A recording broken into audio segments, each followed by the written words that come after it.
أعوذ بالله من الشيطان الرجيم. بسم الله الرحمن الرحيم.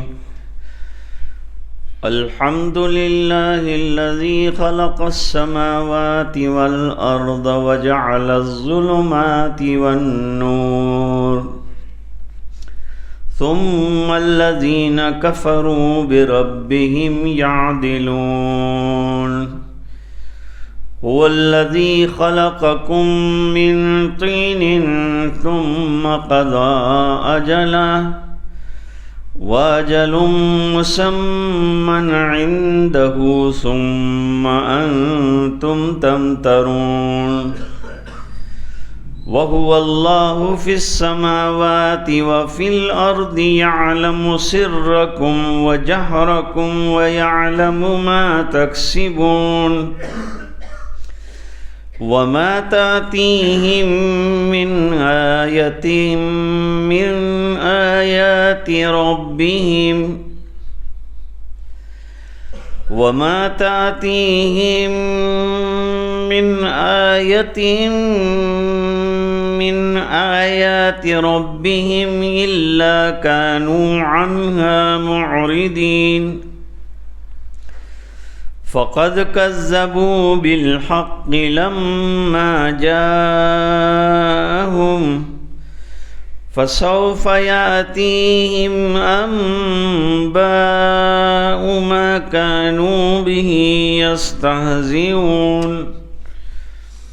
ألم يروا كم أهلكنا من قبلهم من قرن مكناهم في الأرض ما لم نمكن لكم وأرسلنا السماء عليهم مدرارا وجعلنا الأنهار تجري من تحتهم فأهلكناهم بذنوبهم وأنشأنا من بعدهم قرنا آخرين. ولو نزلنا عليك كتابا في قرطاس فلمسوه بأيديهم لقال الذين كفروا إن هذا إلا سحر مبين. وقالوا لولا أنزل عليه ملك ولو أنزلنا ملكا لقضي الأمر ثم لا ينظرون. ولو جعلناه ملكا لجعلناه رجلا وللبسنا عليهم ما يلبسون. ولقد استهزئ برسل من قبلك فحاق بالذين سخروا منهم ما كانوا به يستهزئون. صدق اللہ العظیم. نئی سورت شروع ہو گئی. سورہ مائدہ کے بعد اس سورت کا نام سورۃ الانعام ہے. اس کی زیادہ تر آیتیں جو ہے وہ مکی ہیں اور توحید کے متعلق جتنے مضامین ہو سکتے ہیں وہ تمام کے تمام مضامین کو اس سورت کے اندر سمونے کی کوشش کی گئی ہے. جب یہ سورت اتری تو حدیث شریف میں فرمایا کہ 70,000 فرشتے اس کے جلوں میں تسبیح پڑھتے ہوئے اترے تھے جب جبریل علیہ السلام یہ سورت لے کر آئے. اس سورت کے مرکزی مضامین 3 ہیں. سب سے پہلا مضمون توحید کا مضمون ہے. یہ قرآن کریم کے اندر بہت تفصیل کے ساتھ آیا ہے توحید کا مضمون. دوسرا حضور پاک صلی اللہ علیہ وسلم کی بشریت کے ساتھ آپ کی رسالت کو ثابت کیا گیا ہے. اور نمبر 3 آخرت اور معاد جس کے مشرکین مکہ سخت منکر تھے اور طرح طرح کے اعتراضات اس پر کرتے تھے، اس کو ثابت کرنے کی کوشش کی گئی. سورت کو ایک دم نئے انداز کے ساتھ شروع کیا گیا ہے. عام طور پر تو حروف مقطعات کے ساتھ شروع کرتے ہیں اور دلائل توحید وغیرہ دیتے ہیں، وہاں سے شروع کرتے ہیں. لیکن یہاں باری تعالیٰ کی حمد سے اس سورت کو شروع کیا گیا ہے اور لوگوں کو سمجھایا گیا کہ کوئی اللہ کی حمد اور اللہ کی تعریف کرے یا نہ کرے، آسمانوں اور زمین میں جتنی مخلوق ہے،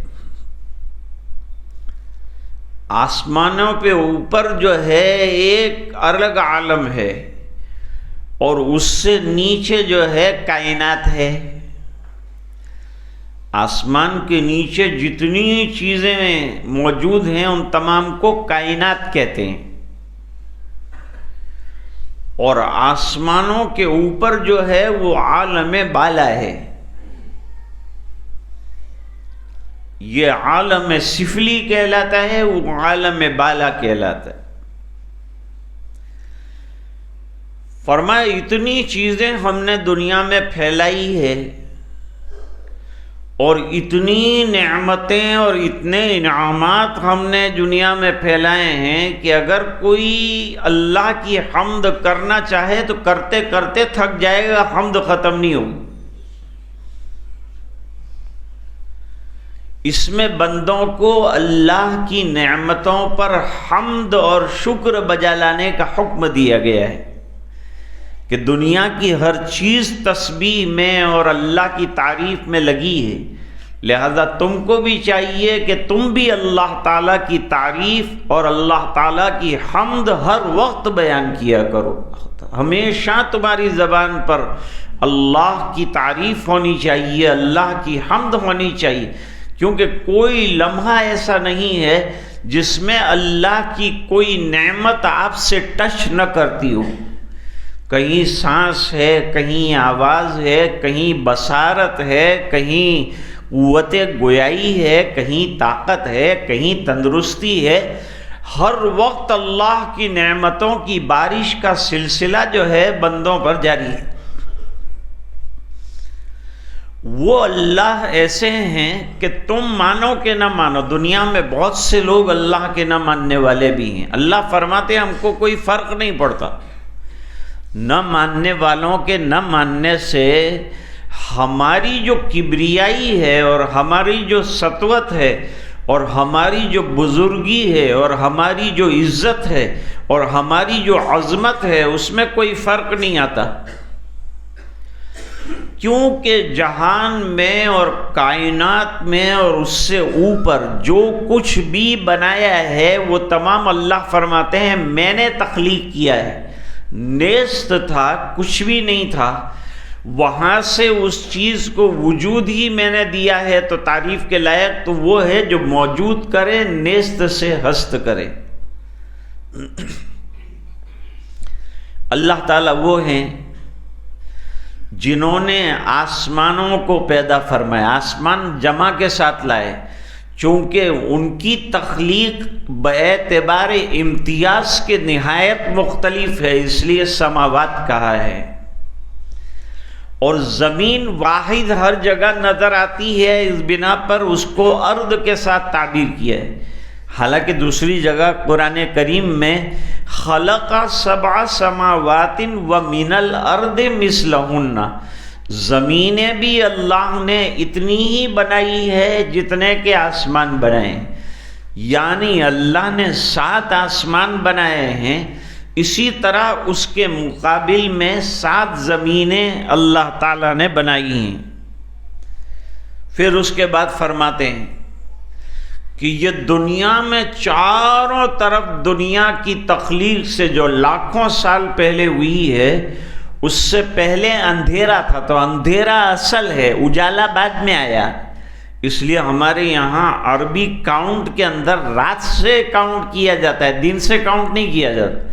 اس لیے ظلمتوں کا تذکرہ فرمایا، وَجَعَلَ الظُّلُمَاتِ وَالنُّورِ، آسمان اور زمین کے لیے لفظ تخلیق لائے ہیں، اور اس سے نکل کر اور چھٹ کر جو اندھیرا اجالا آتا ہے اس کو جعلہ کے ساتھ تعبیر فرمایا۔ اس میں بتلایا کہ اصل چیز تخلیق ہے جو آسمان اور زمین کی ہے، اور تضمنی چیز جو ہے اجالا اور اندھیرا ہے۔ اب ظلمات جو ہے وہ جمع کا صیغہ لائے،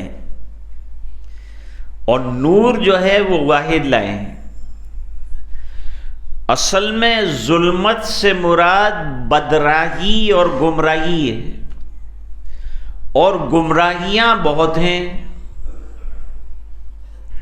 بہت سی گمراہیاں ہیں، طرح طرح کے غلط اور برے اور فاسد خیالات اور عقائد دنیا کے اندر گشت کر رہے ہیں، وہ سب ظلمتیں ہیں، اور اس کے مقابلے میں راہ راست ایک ہی ہے، اس بنا پر نور واحد لائے۔ اور ظلمتیں جو ہے اس کو متعدد بیان فرمایا کہ ظلمتیں بہت ہیں، رات کی ظلمت ہے، گمراہی کی ظلمت ہے، فسق و فجور کی ظلمت ہے، کفر کی ظلمت ہے، ضلالت کی گمرت ہے، یہ تمام کے تمام ظلمتیں ہیں۔ اور اس کے بیچ میں اللہ تعالیٰ نے ایک نور پیدا فرمایا ہے، وہ نور کیا ہے؟ نور ہدایت ہے، وہ صراط مستقیم ہے۔ جب آسمان اللہ نے پیدا فرمائے، جب زمینیں اللہ نے بنائی، جب نور اللہ نے بنایا، ظلمتوں کو ختم اللہ نے فرمایا، پھر یہ کافرین کو کیا ہو گیا ہے کہ اتنے دلائل اپنے چاروں طرف دیکھنے کے باوجود اللہ کو نہیں مانتے۔ ضد ہے، ایک طرح کی ضد ہے، جبکہ دنیا کی ہر چیز اس بات پر دلالت کرتی ہے کہ یہ تمام چیزوں کا بنانے والا ایک ہے۔ بہت سے لوگ توحید کے قائل ہیں، لیکن توحید میں انہوں نے ملاوٹ کر ڈالی۔ ہندوستان کے ہندو 33 کروڑ دیوتاؤں کے پجاری ہیں، توحید کا تو انہوں نے خاتمہ کر کے رکھ دیا، اور خالق ایک ہی ہے، اچھائی کا خالق ہو کہ برائی کا خالق ہو، لیکن خالق ایک ہی ہے۔ اب مجوس کے یہاں 2 خالق مانے جاتے ہیں، یزدان اور اہرمن، انہوں نے بھی توحید کے اندر ملاوٹ کر ڈالی۔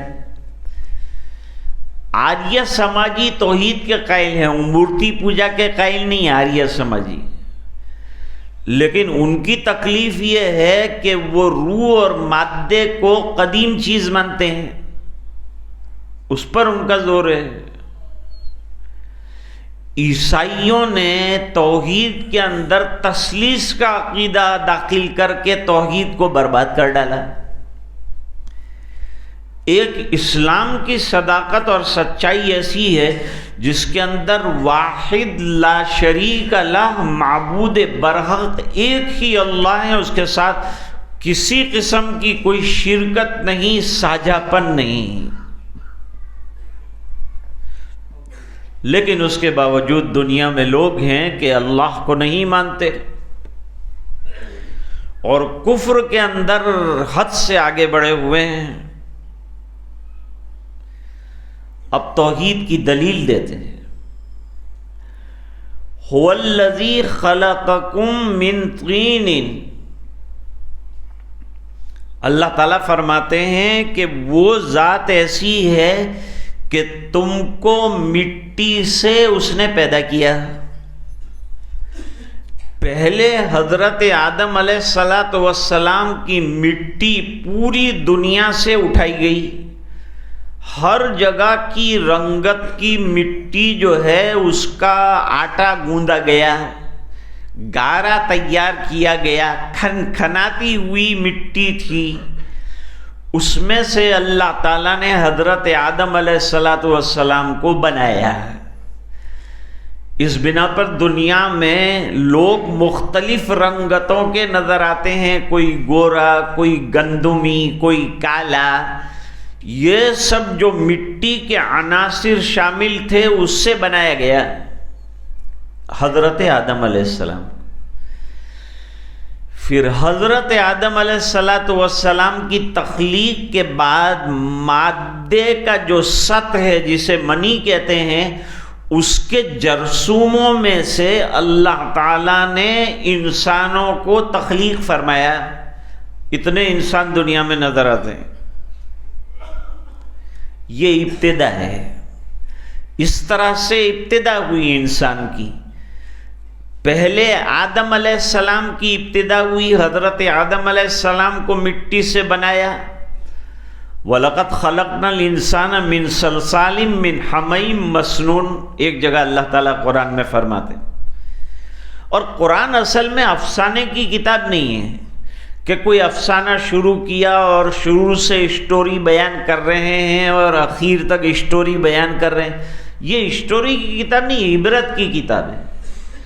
اس بنا پر جہاں جہاں واقعات کے جتنے حصے کی ضرورت ہوتی ہے قرآن کریم اتنا حصہ وہاں پر ذکر کرتا ہے، اور اتنا حصہ ذکر کرنے کے بعد پھر جو ہے اپنی بات کہنا شروع کر دیتا ہے. پھر واقعے کا دوسرا حصہ جہاں ضرورت پڑتی ہے وہاں بیان کرتا ہے. یہ قرآن کریم کا دستور ہے، یہ قرآن کریم کا اسلوب ہے. ثم قضا اجلا، ہر ابتدا کی انتہا ہے. آدمی اگر عبرت ہی حاصل کرنا چاہے تو یہ زندگی بڑی عبرت کی چیز ہے، اور یہ زمانہ بہت بڑی ہمارے لیے دلیل بن سکتا ہے. کیسا گزر رہا ہے زمانہ، کتنے لوگ آئے چلے گئے، آئے چلے گئے. وَالَّذِي خَلَقَكُم مِّن طِينٍ، ہم نے تم کو مٹی سے بنایا. یہ کتنی بڑی بات ہے. مٹی سے آپ کچھ بنانا چاہو نہیں بنا سکو گے، لیکن اللہ نے اتنی کامل مخلوق بنائی اور اس کی اصل مٹی ہے. ثم قضا اجلا، پھر ہر ابتدا کی اللہ تعالیٰ نے انتہا رکھی ہے. جیسے تم ختم ہو جاتے ہو، ایک زندگی گزارنے کے بعد دنیا میں آدمی رہتا ہے ایک عرصے تک، جب تک کہ اس کے لیے رہنا مقدر ہے وہ رہتا ہے. اللہ نے اس کے لیے زندگی کو طے کیا ہے کہ اتنی زندگی یہ گزارے گا، پھر اس کا وقت اجل یعنی موت کا وقت آ جائے گا، پھر یہ دنیا سے چلا جائے گا. تو دو موتیں ہیں، ایک تو پوری عالم کی موت جس کا نام قیامت ہے، ایک شخصی موت جو عالم اصغر کی موت ہے. عالم دو ہیں، عالم اکبر یہ پوری کائنات ہے، اور عالم اصغر انسان اگر غور کرے تو اس کی ذات کے اندر اللہ تعالیٰ نے ایک عالم رکھا ہے. جتنی چیزیں عالم میں پائی جاتی ہیں وہ تمام عالم اصغر یعنی انسان کے اندر پائی جاتی. وَأَجَلٌ مُّسَمًّى، اور ہر ایک کے لیے دنیا میں جینے کا اور ٹھہرنے کا ایک وقت اللہ نے طے کر دیا ہے. پھر اس کے باوجود کیوں نہیں مانتے اس بات کو کہ تمہارا پیدا کرنے والا ہے جس نے تمہیں پیدا کیا ہے، اور کیوں نہیں مانتے کہ وہی جو ہے تمہیں موت دے گا، اور ایک تمہاری موت ہے، ایک پوری کائنات کی موت قیامت کی شکل میں آئے گی. اور اللہ کی ذات کیا ہے؟ واللہ آسمانوں میں بھی ہے اور زمینوں میں بھی ہے، یعنی اس کا علم زمینوں میں بھی پھیلا ہوا ہے، اس کا علم آسمانوں میں بھی پھیلا ہوا ہے، زمینوں کا بھی رب وہی ہے اور آسمانوں کا خالق بھی وہی ہے۔ پھر اس کے علم کا عالم کیا ہے؟ یعلم سرکم و جہرکم، وہ اللہ تعالیٰ ایسے ہیں کہ تم پوشیدہ کوئی بات کرو تو اس کو بھی اللہ تعالیٰ جانتے ہیں، اور تم کوئی بات کھل کر کرو تو بھی اللہ تعالیٰ جانتے ہیں۔ یعنی اس کا علم ایسا ہے کہ اس سے آپ کوئی چیز مخفی نہیں رکھ سکتے، اس کی بصیرت اور اس کے علم کا احاطہ اتنا زبردست ہے۔ تو اللہ تعالیٰ کی صفت علم کو بتایا، پہلے صفت تخلیق کو بتایا کہ وہ ایسے خالق ہیں اور پیدا کرنے والے ہیں، اور صفت تخلیق کے بیان کرنے کے بعد اب دوسرے نمبر پر باری تعالیٰ کا علم محیط جو ہے وہ بیان کرنا چاہتے ہیں کہ حق تعالیٰ شانہ کا علم جو ہے وہ انتہائی طور پر محیط ہے۔ تمہارے دل میں کوئی بات آئے اللہ تعالیٰ اس کو جانتے ہیں، تم کوئی بات ظاہر کرو اللہ تعالیٰ اس کو جانتے ہیں، اور پورے عالم میں کہاں کہاں کیا کیا باتیں ہو رہی ہے اور کیا باتیں چل رہی ہیں، اس کا علم لوگوں کو مشینوں کے ذریعے سے ہوتا ہے، اور اللہ تعالیٰ مشینوں کا محتاج نہیں۔ تم جو کچھ کرتے ہو اس سے بھی اللہ تعالیٰ باخبر ہیں، تم جو بات کرتے ہو اس سے بھی باخبر، اور جو عمل تم انجام دیتے ہو اس سے بھی باخبر ہے۔ یہ اللہ کی صفت علم کے احاطے کو بیان ہے۔ وَمَا تَأْتِيهِم مِّنْ آیَةٍ مِّنْ آیَاتِ رَبِّهِمْ، اور اللہ تعالیٰ نے اپنے بندوں کو اپنی طرف متوجہ کرنے کے لیے اور اپنی خالقیت اور اپنی مالکیت کو ثابت کرنے کے لیے، حالانکہ اس کی ضرورت نہیں ہے عقل مند انسان کے لیے، اس کے باوجود اللہ فرماتے ہیں کہ میں نے طرح طرح کی نشانیاں دنیا کے اندر رکھی۔ مثلاً انبیاء کرام آئے، انہوں نے آ کر تم کو جو ہے اللہ کی طرف متوجہ کیا، پھر ہم نے کتابیں بھیجی اس کے ذریعے سے متوجہ کیا، پھر کائنات میں چاروں طرف جو چیزیں پھیلی ہوئی ہیں، پتوں پر غور کرو، پھول پر غور کرو، کانٹے پر غور کرو، کلی پر غور کرو، پودے پر غور کرو، بہتے ہوئے سمندر پر غور کرو، یہ پہاڑوں کو جو میخوں کی طرح ہم نے زمینوں پر گاڑا ہوا ہے اس پر غور کرو۔ یہ تمام چیزوں پر غور کریں گے تو تمہارے لیے اللہ تک پہنچنا آسان ہے۔ تو نشانیاں بہت چھوڑی اللہ تعالیٰ نے، ابھی بھی نشانیاں چاروں طرف، ہمارے چاروں طرف نشانیاں اللہ تعالیٰ کی، صرف توجہ دینے کی ضرورت ہے۔ لیکن غفلت انسان کی اتنی ہے کہ بس گزر جاتا ہے۔ قرآن کریم میں فرمایا وَقَائِم مِّنْ آیَةٍ فِي السَّمَاوَاتِ وَالْأَرْضِ يَمُرُّونَ عَلَيْهَا وَهُمْ عَنْهَا مُعْرِضُونَ، آسمانوں اور زمینوں میں ہم نے کتنی نشانیاں تمہارے اللہ کی طرف متوجہ ہونے کے سلسلے کی پھیلائی، لیکن آدمی سرسری نظر ڈال کر گزر جاتا ہے۔ ایک زندہ کی زندگی دیکھو، ایک مرنار کی موت دیکھو، ایک پودے کا لہلہانا دیکھو، ایک بارش کا برسنا دیکھو، جہاں بھی جتنا بھی تم دیکھو گے وہاں میری نشانیاں پھیلی ہوئی ہیں۔ اس لیے شاعر نے یہی بات کہی کہ ہر گیا ہے کہ الزمین رویت، جو گھاس کا تنکا زمین سے اگتا ہے، وحدہ لا شریک لہ گویت، وہ اپنی زبان حال سے یہ کہتا ہے کہ میں اللہ کا پیدا کیا ہوا اور اللہ کی تخلیق کی نشانی ہوں، یہ کہتا ہے۔ تو فرماتے ہیں ہم نے کتنی نشانیاں پھیلائی۔ کہاں ہے؟ ہم کو تو کوئی نظر نہیں آتی۔ نظر اس لیے نہیں آتی کہ ہم لوگ غور نہیں کرتے۔ اگر ہماری غفلتیں دور ہو جائے اور ہم بیدار مغزی سے کام لینا شروع کریں اور حیوانوں کی طرح، بیلوں کی طرح چل کر ہر جگہ سے گزر نہ جائیں، بلکہ ہر چیز کو غور سے دیکھیں اور توجہ دیں، تو ہر چیز کے اندر سے ایک نشانی اللہ کی تخلیق کی اور اللہ کی خالقیت کی نظر آئی۔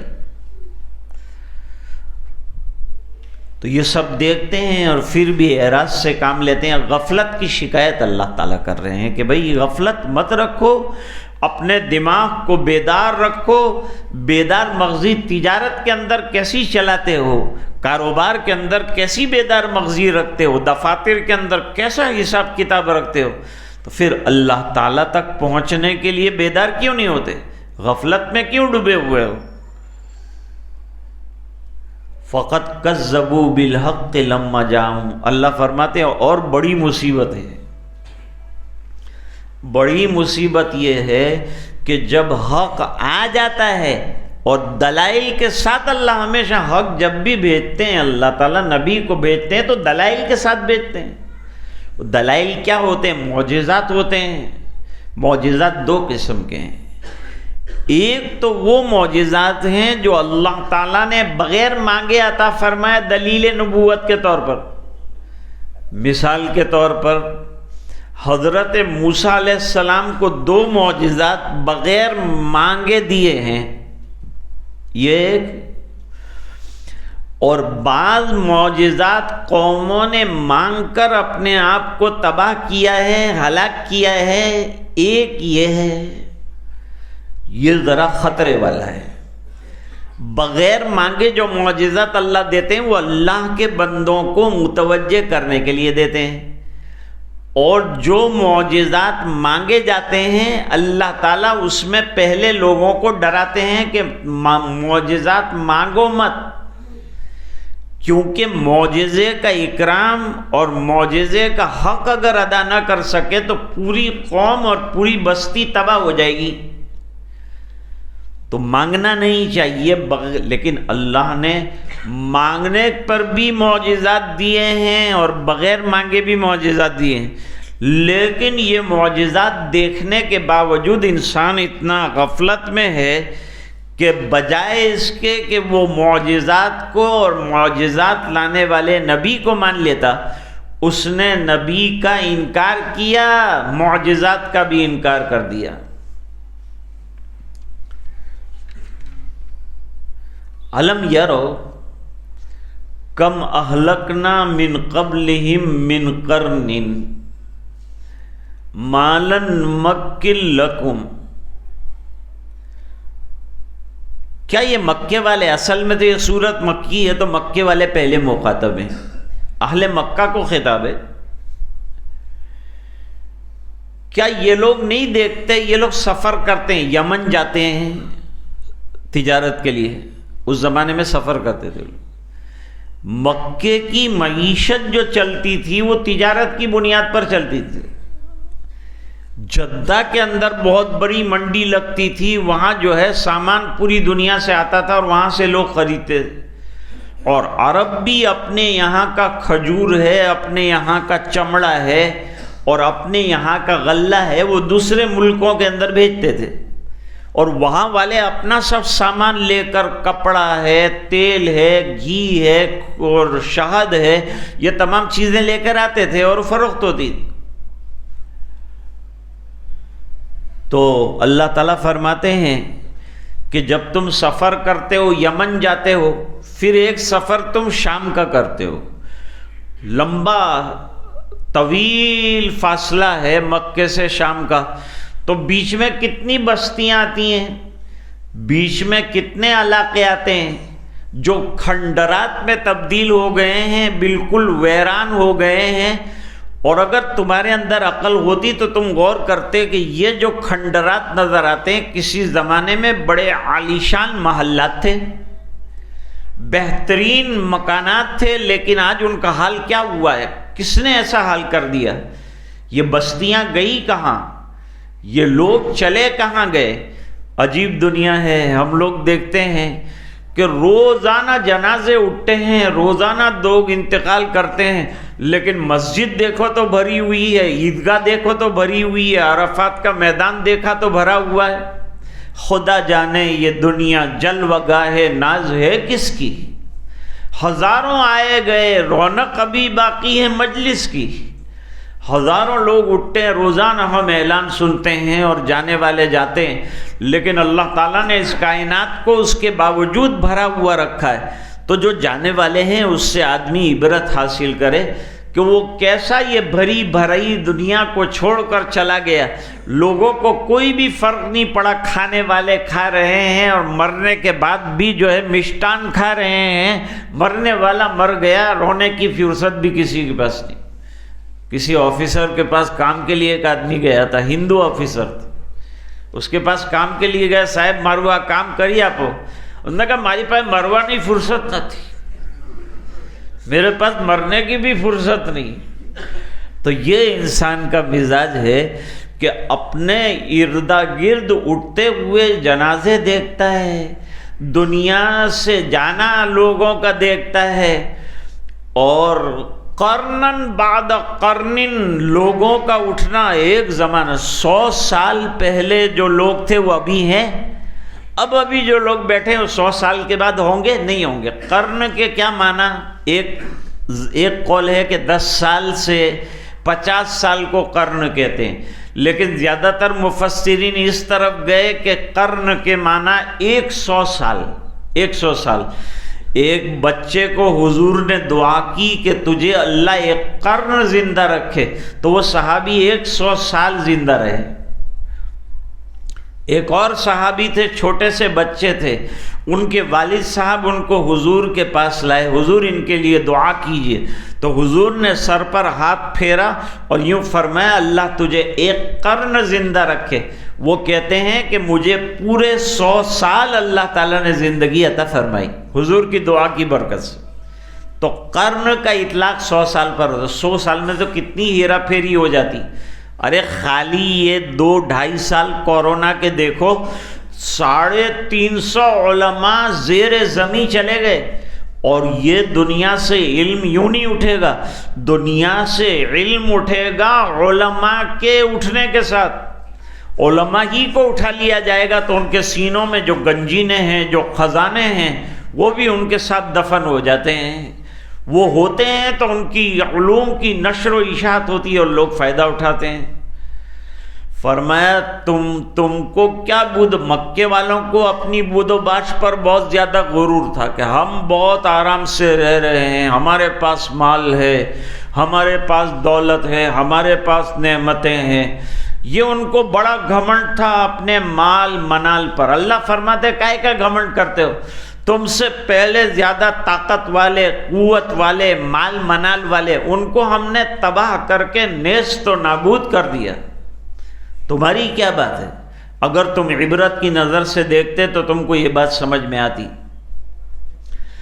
ہم نے ان کو میہ برسا کر اور بارش برسا کر کھیتی باڑی کے اندر بہت آگے بڑھایا تھا، اور ان کے پاس باغات تھے، ان کے پاس کھیتیاں تھیں، ان کے پاس زراعت تھی. لیکن جب انہوں نے اللہ کے نبیوں کا انکار کر دیا، جب انہوں نے اللہ کی کتابوں کا انکار کر دیا، جب انہوں نے اللہ کے نبی کے لائے ہوئے دین کو جھٹلا دیا، انکار کر دیا، تکذیب کر دی، انبیاء کرام کی تکذیب کی، ان کی لائی ہوئی کتابوں کی تکذیب کی، تو اہلکناہم بذنوبہم. اللہ فرماتے ہیں ہمارا دستور ہے کہ جو لوگ نہیں مانتے پھر آخر میں ان کو ختم کر دیا جاتا ہے. جو چیز سڑ جاتی ہے بہت علاج کرتے ہیں، نہیں اچھی ہوتی تو کاٹ دی جاتی ہے، ختم کر دی جاتی ہے. فرما ہم نے ایسی قوم کو کاٹ کر دنیا سے صاف کر دیا، ختم کر دیا. ان کی جگہ دوسرے آئے، دوسروں کو چانس ملا، ان کے پاس بھی نبی آئے، ان کے پاس بھی کتابیں آئیں. جنہوں نے مانا ان کو اچھی زندگیاں اللہ تعالیٰ نے عطا فرمائی. یہ اچھی کا مطلب یہ ہے کہ فرما برداری والی زندگی انہوں نے گزاری، اور ہماری نعمتوں کا سلسلہ بھی جو ہے وہ برابر جاری رہا. اور پھر جو ہے ان کے بچھل جانے کے بعد، کیونکہ ایک زمانے تک ایک قوم اچھی رہتی ہے، پھر اس کے اندر ٹیڑھا پن شروع ہوتا ہے، خرابیاں شروع ہوتی ہیں، برائیاں شروع ہوتی ہیں۔ پہلے اچھے ہوتے ہیں وہ لوگ تو اللہ تعالیٰ ان کو اچھا رکھتے ہیں، لیکن دھیرے دھیرے ان کے اندر شرک ہے اور کفر ہے اور بدعات ہے اور رسومات ہے، یہ تمام برائیاں دھیرے دھیرے جنم لیتی ہیں اور پنپتی ہیں، یہاں تک کہ پورے معاشرے کے اوپر وہ چیز حاوی ہو جاتی ہے۔ جیسے کہ آج قبر پرستی ہمارے اوپر حاوی ہے، نہیں چھوڑتے، مزارات پہ جانا تو نہیں چھوڑتے، اور وہ جو دنڈوت جا کے کرنا ہے، وہ کتنا بھی دیندار ہے لیکن کہتا ہے نہیں اندر ہوں اور سب باندھو سے، باندھو تو ہے تو جب تو بات کرتے ہیں، بغیر باندھے کی کیا بات کرتے؟ فرماتے ہم نے ایک کے بعد ایک قوموں کو اس طرح سے تباہ کیا ہے۔ اب مشرکین مکہ کا حال بیان کرتے ہیں کہ کتنے ٹیڑھے مزاج کے ہیں۔ عبداللہ ابن ابی امیہ ایک کافر تھا، وہ حضور صلی اللہ علیہ وسلم کے پاس ایک فارمیولا لے کے آئے۔ کیا فارمولا کیا تھا؟ کہ اگر آپ میرے سامنے آسمان پر چڑھیں، سیڑھی لگا کر آسمان پر چڑھیں، اور آسمان سے کوئی فرشتہ اترے اور فرشتہ جو ہے وہ کتاب لے کر آئے، اور وہ کتاب میں اپنی آنکھوں سے دیکھوں اور اس کو چھو کر دیکھوں کہ ہاں واقعی یہ لکھا ہوا کاغذ ہے، اور اس کے اندر میرے نام بھی لکھا گیا ہوا کہ بھائی حضور حق ہیں اور ان کو ماننا، ایسا بھی لکھا ہوا، تو میں آپ کے اوپر ایمان شاید لے آؤں، لیکن لگتا نہیں ہے کہ میں لاؤں گا ایمان، ایسا کہتے ہیں۔ اتنے دلائل میں دیکھ لوں گا، جب بھی میرے کو تمہارے اوپر بھروسہ نہیں آئے گا، لیکن اللہ کا کرنا ایسا کہ وہ ایمان لائے۔ اس نے اتنی سخت مخالفت کی تھی حضور پاک صلی اللہ علیہ وسلم کی کہ فرشتے آسمان پر سے اتریں اور وہ کاغذ دکھائیں اور آپ کی دلیل کا پروف دکھائیں اور آپ کے لیے سرٹیفکیٹ دکھائیں کہ یہ اللہ کے نبی ہے، تو بھی میں اپنے آپ کو مانتا ہوا نظر نہیں آتا۔ حدیثوں میں ہے اللہ نے اس کو بھی دولت ایمان سے نواز دیا کہ تو نہیں کیا مانے گا، ماننا منوانا ہمارا کام ہے، مخالف کو بھی موافق بنانا اللہ کا کام۔ وَلَوْ نَزَّلْنَا عَلَيْكَ كِتَابًا، اور اگر ہم آپ کے اوپر کتاب اتاریں جو کاغذوں کے اندر لکھی ہو اور یہ لوگ اپنے ہاتھ سے اس کو چھو لیں، تو بھی کافرین کا حال اتنا برا ہے، ضد اتنی ہے ان کے اندر، حضور کی مخالفت کا جذبہ اتنا ہے کہ پھر بھی یہ جو ہے اس کو سحر مبین کہیں گے، اس کو جادو کہیں گے، حالانکہ وہ جادو نہیں ہے۔ دوسری بات وہ لوگ اور بھی کرتے تھے، وَقَالُوا لَوْلَا أُنزِلَ عَلَيْهِ مَلَكٌ، حضور کے اوپر کوئی فرشتہ جو ہے اتر جائے اور ہم دیکھ لیں، تو دیکھیں گے نا ہول دل کا ایسا ہو جائے گا کہ دیکھتے ہی مر جاؤ گے۔ فرشتے کو دیکھنا کوئی آسان کام ہے؟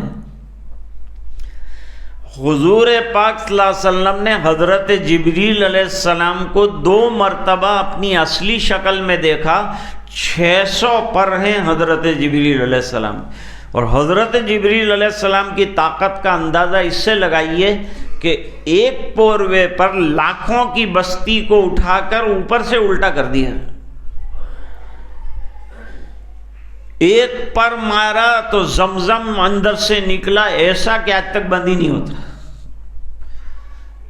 یہ زمزم کے بارے میں 2 روایتیں، ایک قول یہ ہے کہ پیر مارا، ایڑی ماری، اور ایک قول، دونوں ہی قول نقل کیے گئے ہیں، اور دوسرا قول یہ ہے کہ پر مارا اس زمین پر اور پانی کا چشمہ اندر سے ابل پڑا۔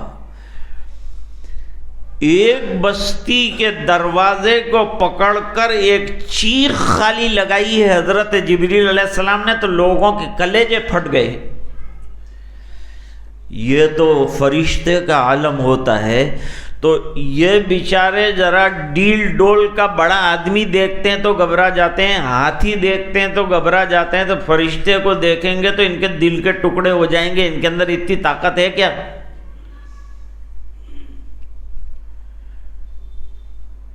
پھر یہ لوگ کہتے ہیں کہ فرشتے کو انسان بنا کے بھیج دیتے اور وہ آ کر کے جو ہے دنیا میں کام کرتا اور ہم لوگ مان لیتے۔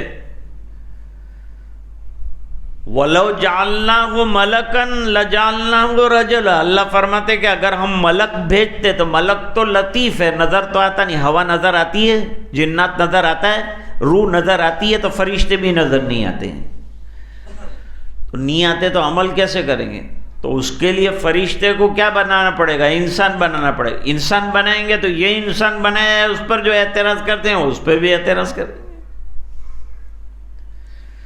فَحَاقَ بِالَّذِينَ سَخِرُوا مِنْهُمْ مَا كَانُوا بِهِ يَسْتَهْزِئُونَ، اللہ تعالیٰ فرماتے ہیں یہ مکے والے، اے نبی حضور کو تسلی دی جا رہی ہے، مت گھبراؤ، نوح علیہ السلام سے لے کر آپ تک جتنے انبیاء کرام دنیا میں تشریف لائے ہیں، ان تمام انبیاء کرام کا استہزاء کیا گیا، بجائے ان کے کہ ان کو مان لیتے، ان کو جھٹلایا گیا، ان کو ٹھکرایا گیا، اور ان کے جھٹلانے اور ٹھکرانے کا نتیجہ بھی دنیا کے سامنے ہے، دنیا کی کتابوں میں ہے، اسے افسانہ سمجھ کر پڑھ کر چھوڑ مت دو، رات کو سونے سے پہلے کی کہانی مت بناؤ، بلکہ اس کو پڑھ کر عبرت حاصل کرو اور اپنی زندگیوں کو ایمانی اور عرفانی بنانے کی کوشش کرو۔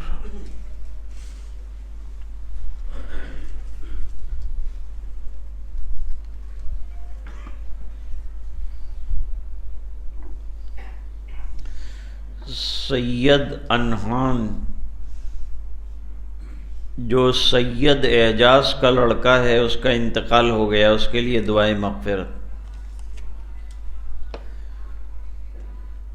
نسیم مستری کے لیے دعا کی گزارش۔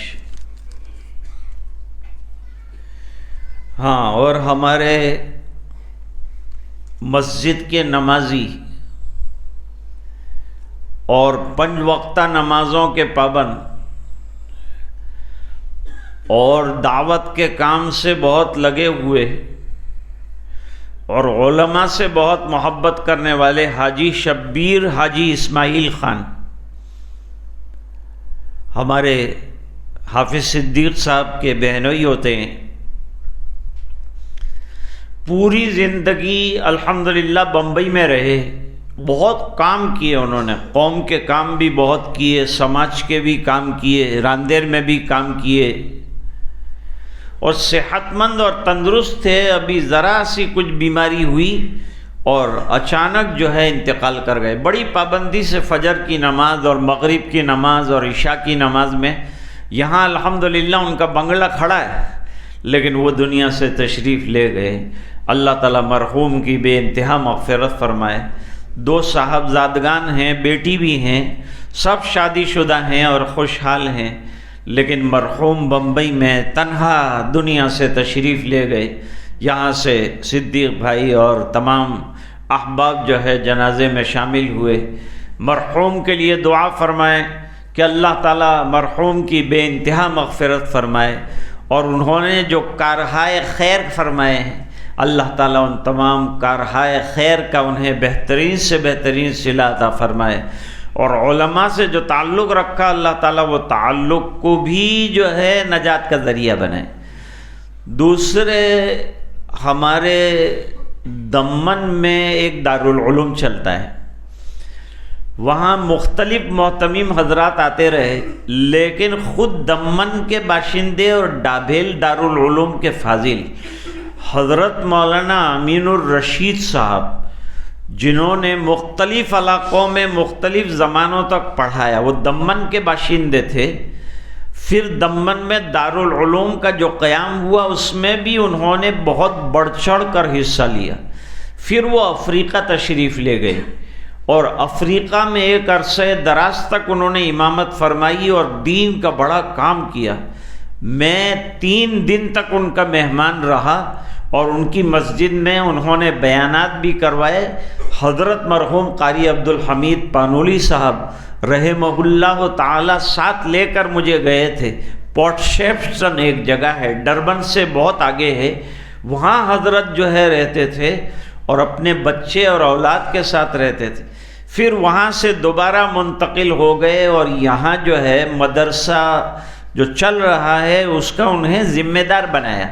پہلے حافظ شریف صاحب ذمہ دار تھے، وہ انتقال فرما گئے، تو اس کے بعد سے زمام ان کے اختیار میں آئی اور انہوں نے مدرسے کو بڑھایا، مسجد کو مکمل فرمایا، مدرسے کی تعلیم کو دورے تک پہنچایا۔ تو ان کے لیے دعا کرنا ہے کہ اللہ تعالیٰ مرحوم کی مغفرت فرمائے۔ ابھی ان کا بھی انتقال ہو گیا، اللہ تعالیٰ اعلیٰ علیین میں بہترین مقام عطا فرمائے۔ ہمارے ڈاکٹر بدات صاحب جو ہیں ان کے والد صاحب کا وصال ہو گیا، ان کے لیے دعا فرمائے، اللہ تعالیٰ ان کی بھی بھرپور مغفرت فرمائے۔ اور ہمارے اقبال ملک صاحب کی والدہ علیل ہیں، ان کے لیے دعا فرمائے، اللہ تعالیٰ عافیت کا معاملہ فرمائے۔ اور بہت سے لوگ مجھے اس وقت ذہن میں نہیں ہے، اس ہفتے میں دنیا فانی سے تشریف لے گئے، اللہ تعالیٰ ان تمام مرحومین کی جن کے نام لیے گئے اور جن کے رہ گئے تمام کی مغفرت فرمائے اور اعلیٰ علیین میں بہترین مقام عطا فرمائے۔ وآخر دعوانا ان الحمد للہ رب العالمین۔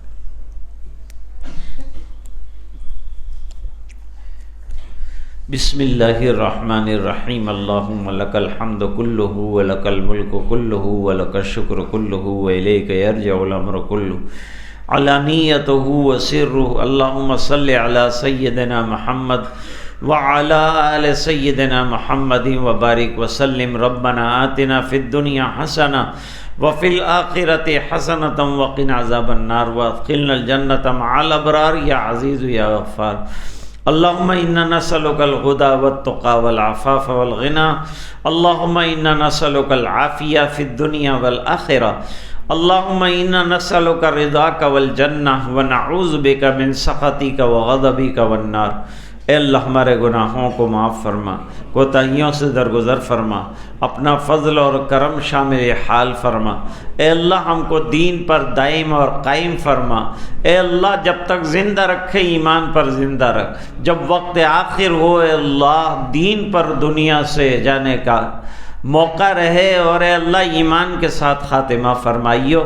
جب تک زندگی دیجیو ایمان اور اعمال صالحہ نمازوں کے قیام کے ساتھ زندگی عطا فرمائیو، اور اے اللہ تندرستی کے ساتھ نماز پڑھنے کی توفیق عطا فرما۔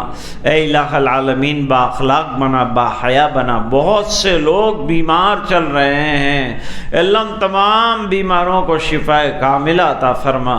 بہت سے لوگ اے اللہ تیرے یہاں پہنچ گئے، تیری رحمت میں اللہ ان تمام کی مغفرت فرما، جمیع قبرستان والوں کی مغفرت فرما۔ اے اللہ تلاوت کا شوق عطا فرما، ذاکرانہ اور شاکرانہ زندگی عطا فرما۔